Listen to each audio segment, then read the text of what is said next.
Hello mga katiti. Magandang hapon. Time check alas 3 ng hapon. Bagong ligo ako. Umiinit na. Bumaba sa pugad yung yung inahing manok, oh. Nagpupuputak. Siyempre, meron naman tayong tea na pag-uusapan. Isang uri ng black tea inspired by apple.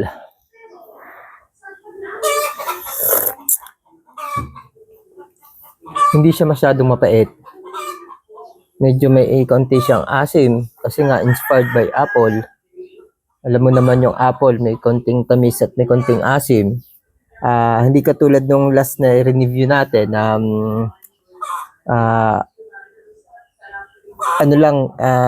amoy lang yung kanya. Mapait siya, pero yung amoy talagang halos siya yung magbibigay ng lasa. Dito sa black tea inspired by apple, bukod sa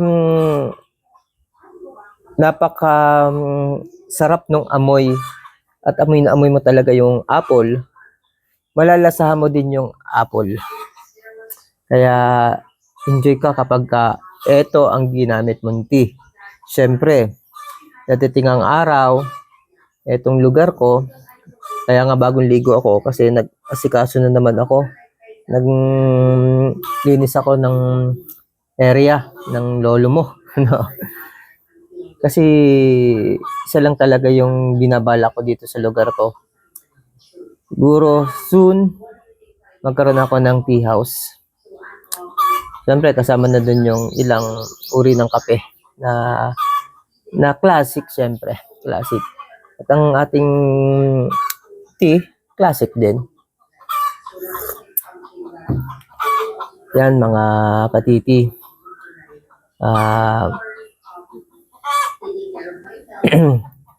Yung lugar ko talaga, kung mapapansin nyo, mainit ang lugar. Maiginit ang panahon, pero malilom dito. Kaya masarap dito eh. Tapos, nakaharap ako sa silangan.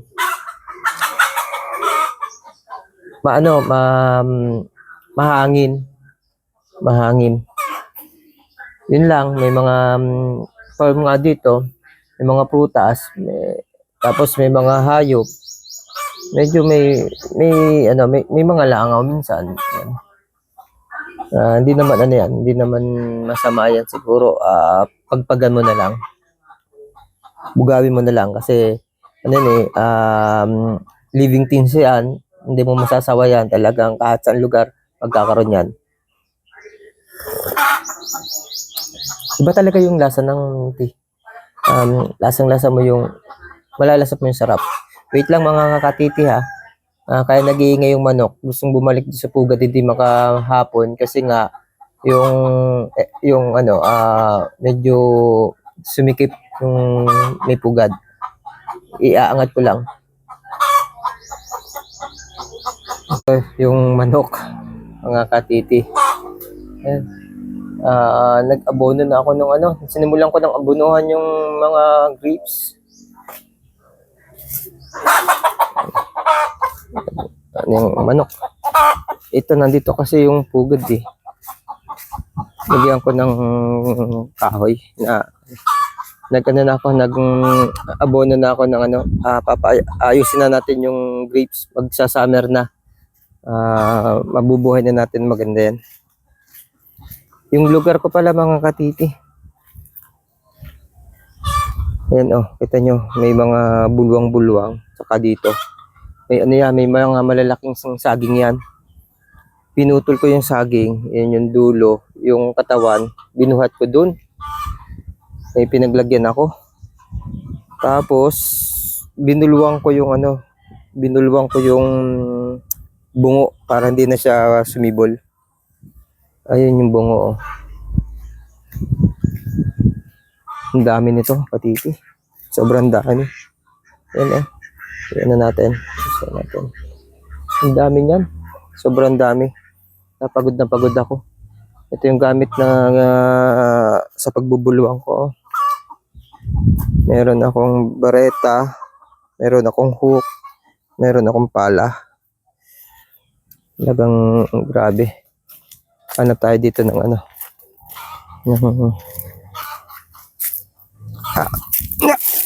Ito.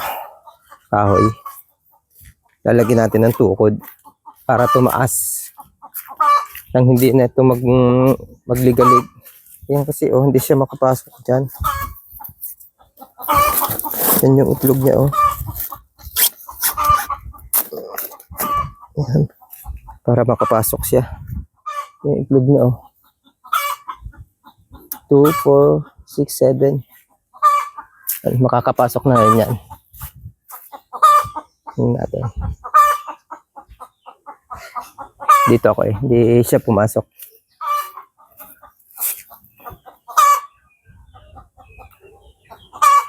Babalik na sa pugad yun, kaya putak ng putak yan.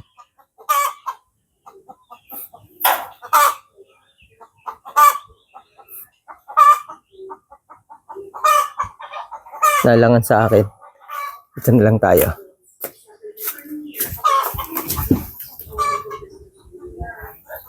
May basahan naman nakaharang. Hindi natin makita. Times 2 natin.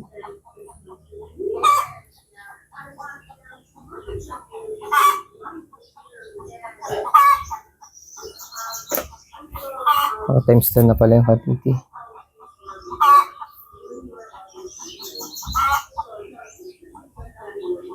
Start muna natin yan.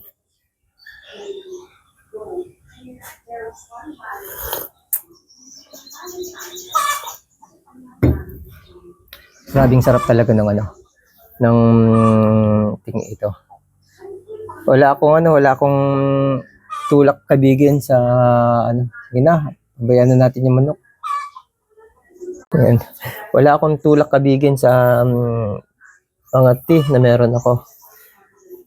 Bumibili ako ng mga cha. Lahat ng flavored na makita ko, lahat ng uri ng cha, bibilhin ko. Kasi nga, doon sa binabala ko na tea house. Itong lininis ko, hanggang doon, lalagay ako dyan ng tea house. Itong unahan ko, ito siguro pwedeng parking area. Tapos, syempre, sa ilalim ng mga grapes, pwede kang uminom ng cha, coffee. Lalo na kung may bunga. Siyempre, pag may bunga, hindi pwede. Kapag pa lang, may bulaklak at saka dahon pa lang, pwede ka sa ilalim. Kung sikip dito sa sa tea house. Romantic. Madaming ibon. Yun, umakyat na siya. Umakyat na yung Maraming ibon. Pakinig nyo naman yung huni ng ibon. Nakaka-relax. Tapos bigyan natin ng konting samyon ng musika na nakaka-in-love. Medyo classic. Ganun. Music lang talaga. Ako, nakikita ko na yung pagiging romantic Dahil kung ako, gustuin ko kung ka. Pero bawal yung magugulo. Kailangan, ka lang. Quiet kasi, quiet place, para ito sa mga, namamahinga. Kasi, ang tingin, ako kasi, kapag umiinom ako ng tea na tulad nito, ito yung time na namamahinga ako. Pag namamahinga ka, parang yung pag-relax ng katawan mo, parang pag-repair ng mga cells na nasira sa mga trabahong ginagawa natin. Ayun yun yung pangunawa ko doon sa time ng paghigop ko ng tea. Parang coffee. Bakit ka ba magko-coffee? Di ba kaya ka nagko-coffee, mag-relax ka. Kaya kung nag-relax ka, kailangan may kapit kang gadget para magbasa ng mga ng mga paborito mong nobela, mga ganun. Yun yung yun yung natin, dahilan natin, kaya may kapit yung libro para magbasa ng ng paborito mong kwento, mga ganun. Tapos may gadget ka o kaya nakikinig ka ng music. Yun yung time na pag-relax ako, sightseeing, ganun. Damhin mo yung hampas ng hangin. Yun lang, ang area ko lang, walang ilog, walang dagat. Doon lang ako talo, pero meron akong malamig na hangin. May sariwa akong hangin kasi nasa bukid ako. Tapos meron akong i-offer pagdating ng araw na garden. Yun yung ipapackage ko naman dun sa tea house na babalaking ko.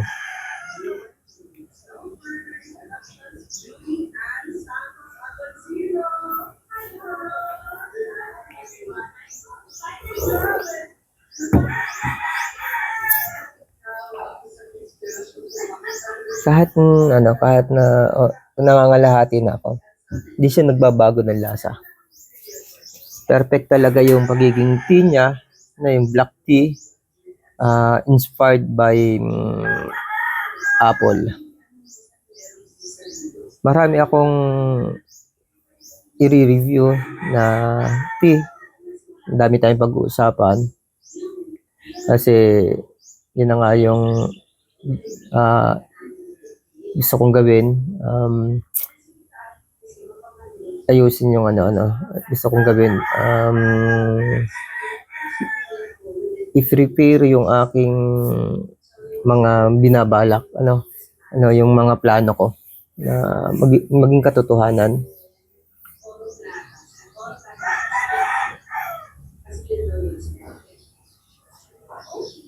Dito kasi sa amin, dito ilan na yung sinusubdivide na mga lupa na gagawing subdivision.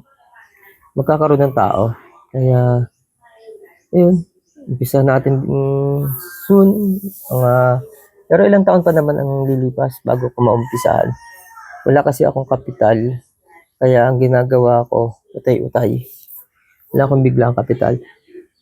Wala na. Halos kapag nagretiro ako, konti na lang yung makukuha ko sa sa lump sum pag nag-retired ako kasi nga linoon ko na para mapagpagawa ng bahay.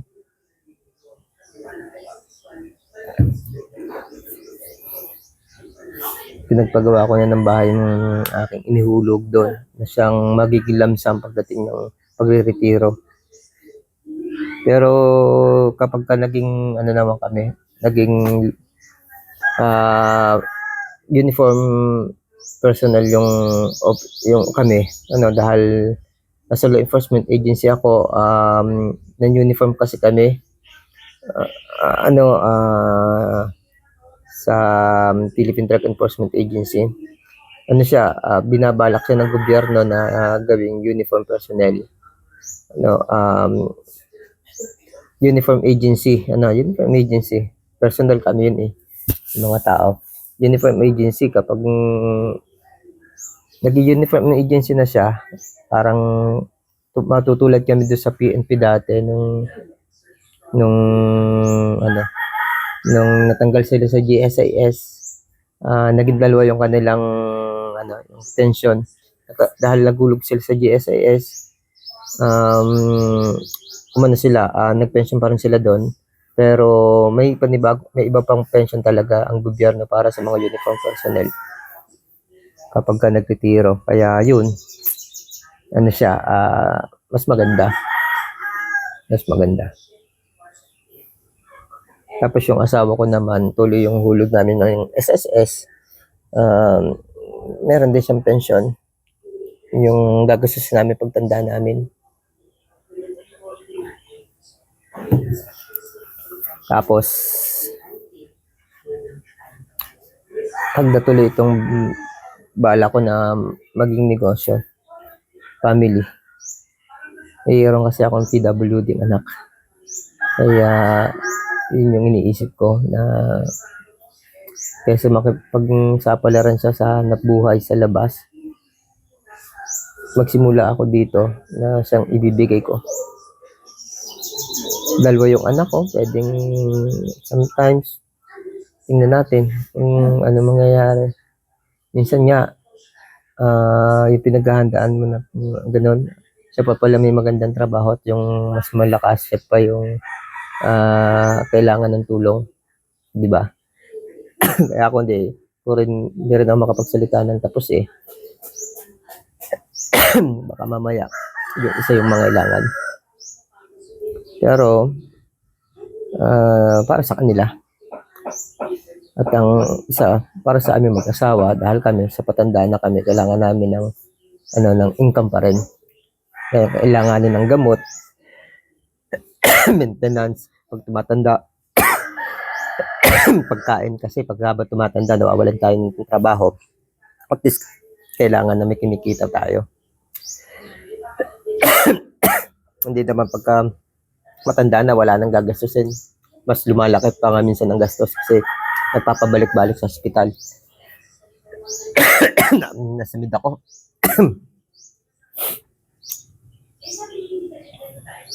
Sarap pakinggan ng ibon.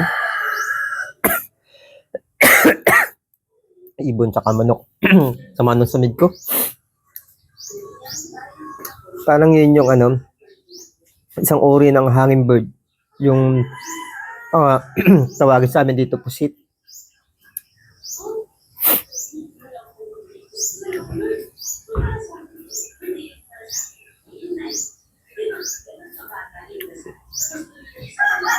Tignan yung mga kaibigan niya, nanay ko.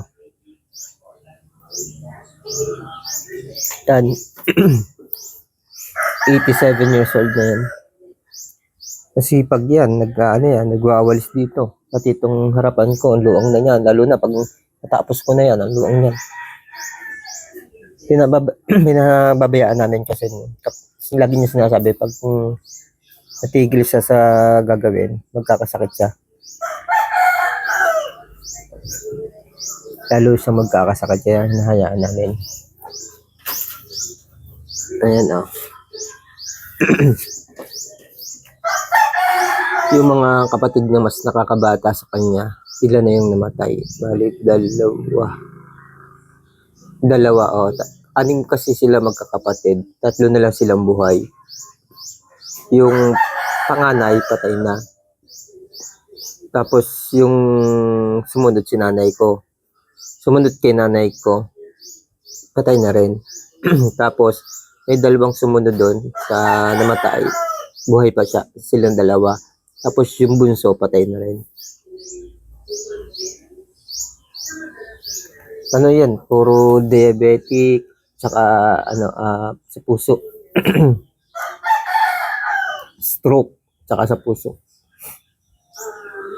Yun yung lahi na meron kami sa nanay ko. Sa tatay ko naman, puro cancer sila, matay. Tapos yung isa ay stroke din pala. Yung isa, dalawa stroke. Yung isa naman puso din. Yun yung kinukwento ko na may arthritis. Parang katulad dun sa akin. Tapos yun nga, ang epekto, komplikasyon sa puso. Kaya ako, hindi ko alam kung anong kapalaran ko. Mahalaga, habang buhay tayo, maganda yung ginagawa natin. Tapos, pinaplano natin na maigi yung kabila natin para pag nawala na tayo, may maaalala sila sa atin. Tsaka, okay yung iniwan natin. Kaya ako, yan. Dahil nga matatapos na yung, malapit-lapit na matapos yung trabaho ko. Tumatanda tayo. Magre-retiro at magre-retiro. Ilang taon na lang. 49 years old na kasi ako. Ilang taon na lang magre-retiro. Kasi kung matutuloy pagiging ano namin, yung uniform agency, yung uniform, ano namin, uniform personnel kami, 70, yung 57 lang, retired na. At kung hindi naman matuloy yun, pag-graduate ng anak kong bunso, magre-retiro na rin ako. Mag-optional ako. Pagod na rin ako sa opisina. Saka wala ka din namang, yun at yun din yung trabaho mo, tapos yung sahod mo, yun at yun, hindi ka naman, hindi ka naman din uunlad. Ay, makikipagsapalaran ako sa negosyo. Yung mga kamag-anak ko, ilan yung mga kapatid ng nanay ko, negosyante, mayayaman. Mayayaman sila. Ito yung kapalaran namin, puro kami, yung sa nanay ko naman kami magkakapatid, puro kami empleyado ng gobyerno. Ito yung kapalaran namin. Nanay ko at saka tatay ko, sila nag-intindi ng mga bukid. Dahil nung una maluluong ang bukid nila, nung nagkasakit yung tatay ko, nabenta namin yung ilan, yung nabukid, para sa pagpapagamot. Tapos yung aririan niya sa Batangas, nabenta din namin.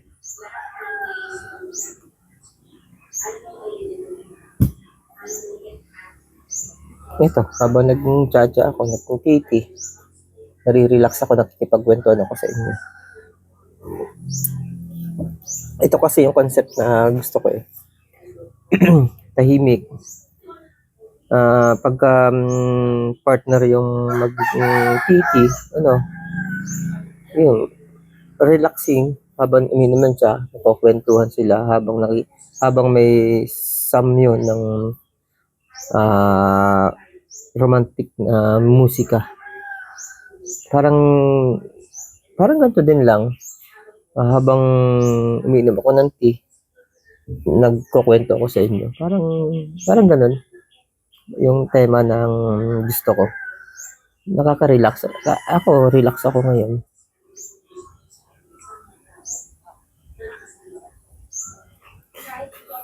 Hindi ko akalain, paubos na yun siya. Paubos na.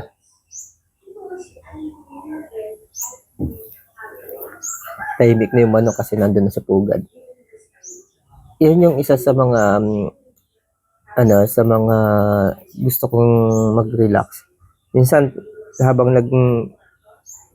nagre-relax na uminom ng tea, nakita ko ng ibon, pinagmamasdan ko lang yung ibon ko anong ginagawa.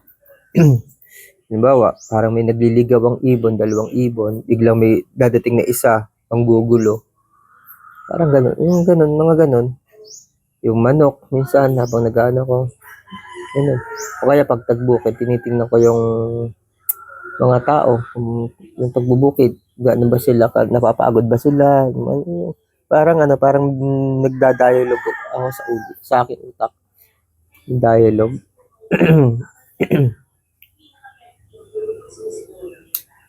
Yung mga hayop, yung rabbit, may rabbit kasi dito. Pinakita ko naman sa mga vlog ko. Ganun yung ganun yung ng tea house na to. Magana gawa. Ganun yun. May itik dito. Ayan, tinitingnan ko yan. Nag-i-enjoy ako. Alam ko magiging customer ko, ganun din. Kasi relaxing yung hanap natin. Yung paro-paro naglalaro. Ganun simpleng bagay na na wala sa tea house na nasa kabayanan.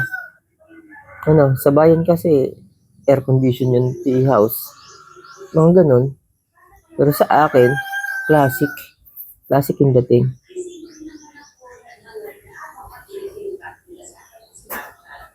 Walang ingay ng sasakyan. Yung amoy ng hangin sa siyempre mga mga dahil sa aircon may pabango, siyempre may insenso, mga ganon.